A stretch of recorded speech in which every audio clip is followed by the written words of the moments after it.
Hey, what's up guys? It's Taylor here, and I know it's been like 2 months since I've done a video. It's been a kind of a crazy time. I was in the middle of moving, just got into my new place, so I'll probably maybe show that off a little bit later.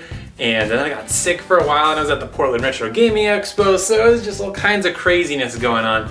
But I'm ready to start doing videos again today, and I wanted to talk about a game that I am absolutely addicted to like nobody's business right now, and that is for the 3DS Fantasy Life from Level 5. Now this is probably going to be all green screened because it's green, but oh well. But man, this game was something that I just really wanted to play right now. It's kind of like, you know, chilly and got that, it's a little bit cold outside, so I wanted something like comforting, kind of like a Harvest Moon type game. And I was thinking about the 3DS ones, and they were just getting okay reviews.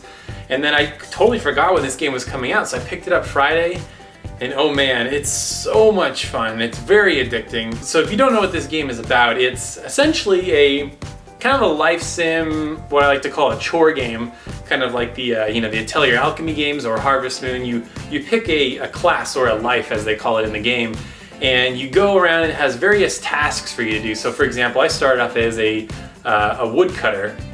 And I would go into the forest and I would cut wood and I would collect it, and then you can change to one of 12 different lives. And so I started as a woodcutter, and then I got the carpenter job. So I took all the wood that I collected and then I would build stuff with it, like you know, furniture for my house or a bow. I eventually became a hunter, basically an archer, and I was able to craft my own bow. And it was just this really crazy, fun, addicting loop where it's like, okay, I'm gonna get materials and then make stuff with it, and then I'm gonna go kill things. So it's just, no matter what, if you're getting sick of something, there's always something different for you to do. There's always these quests, and as you progress, like you level up and you get new abilities, and there's new things you can craft and new special attacks you get as a hunter. And there is a story. It's very basic, and honestly, it's kind of boring. I felt like after about 5-6 hours, I kind of knew where it was going, and I just eventually started skipping it because it just wasn't interesting. I just wanted to get back to the flow of the game, which is really fun. And then I kind of I took a step back, and I was like, you know, this is really like doing fetch quests in an MMO. Why are these games fun? That's kind of what I wanted to talk about today. It's like, I can't stop playing Fantasy Life, and why are these life sim games so much fun? Like, I have a couple other games here.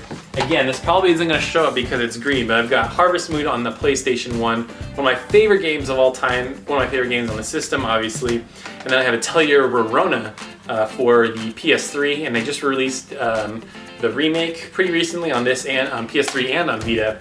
And I was thinking, why do I love these games so much? And it's just, it's a good loop. Like, let's talk about a couple things that make these games fun. One, all these games are very charming. They've got really colorful graphics, really kind of either stylized characters or some kind of unique art style. In the case of Atelier, the Atelier Alchemy games, they all have this really gorgeous cel-shaded art style. Kind of has a watercolor tint to it. And then same with Harvest Moon. It's a little bit quirky. Some of the character models are exaggerated.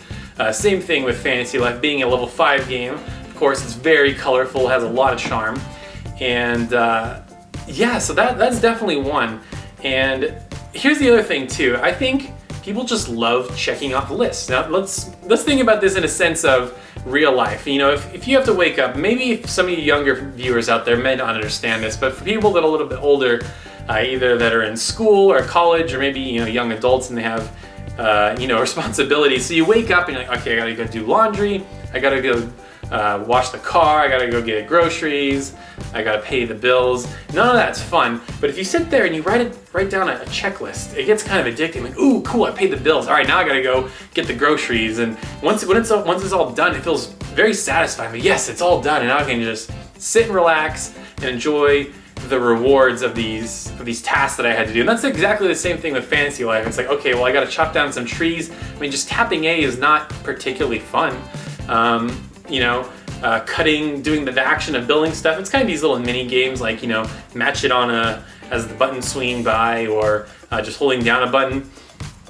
In general, just that's not that fun. But as you're collecting things, you're like, ooh, I have all this wood that I chopped. Now I can build something cool and decorate my room, or I have a better weapon that I can go fight with. And I will say that while the combat in Fantasy Life is very simplistic, it's fun and satisfying because you can go hunt things, and the more powerful enemies you find in the fields, they are called bounties, and you can collect them, you can turn them in for really great rewards and cash as well.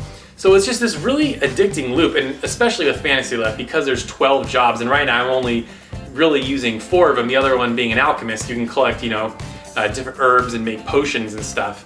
But it's just this crazy loop because no matter how bored you get of something, there's always something else to distract you. And I would say the same thing with Harvest Moon.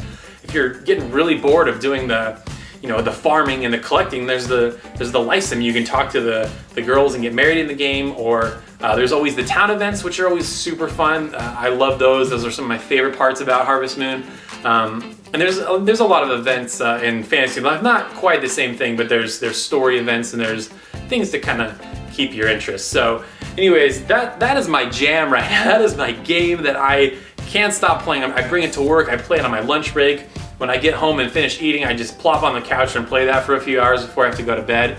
It's amazing, and I'm just in love with it right now. Anyways, guys, I kind of wanted to get your opinion on these kind of chore life sim games. Like, I know a big one was Animal Crossing. That game sold like crazy recently on 3DS. So do you guys love these kind of games like Harvest Moon, the Atelier games, even Rune Factory, kind of similar, the combat and the chore aspect? And then why do you think you enjoy those games? What is it about those games that you love so much? So anyways, guys, that's what I wanted to talk about today, and regular videos will certainly be coming back. So anyways, thanks for being patient, and I'll definitely have, like I said, have more stuff soon. And if you like this video, please give it a like. It always helps. It spreads the word. And if you like Japanese games, just kind of fun, silly, lighthearted videos, and you haven't subscribed yet, I really encourage you to do that. I try to do regular videos when I'm not, dying or moving or something like that. So anyways, guys, I hope you have a great weekend. It's Halloween, hopefully, when this video is going up, so have a safe Halloween, and we'll see you next time.